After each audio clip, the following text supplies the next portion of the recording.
name is Mara and today we are boiling eggs.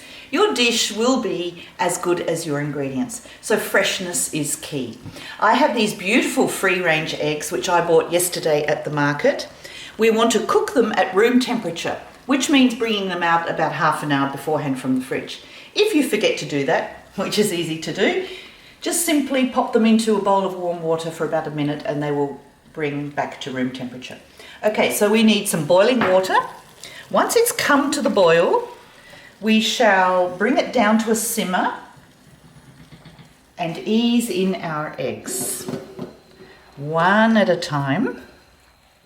Now remember, we're not going to actually boil them, which is quite ridiculous, isn't it? Because we're saying boiled eggs. We're going to simmer them for 6 minutes. We put the timer on. And now stir them in a clockwise direction, maybe for about a minute. And this will center the egg yolk and set it in the center of the egg, which will be wonderful for presentation.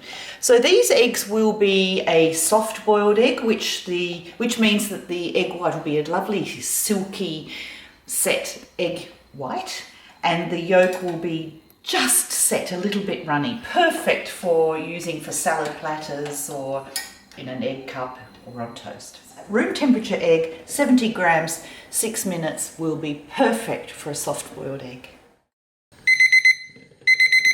So now take them out and put them into a bowl of cold water.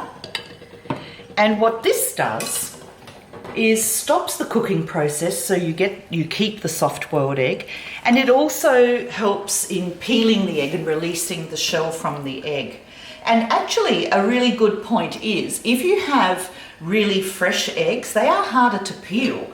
And this is because in the egg, in the wide area here, there is an air pocket, and with age, that air pocket becomes bigger and bigger, and that is why, to test the freshness of an egg, you put them in water. If they float, there's more air in that air pocket. They're older eggs.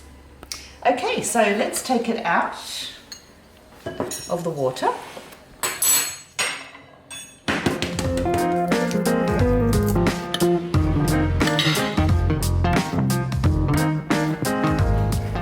And a soft boiled egg.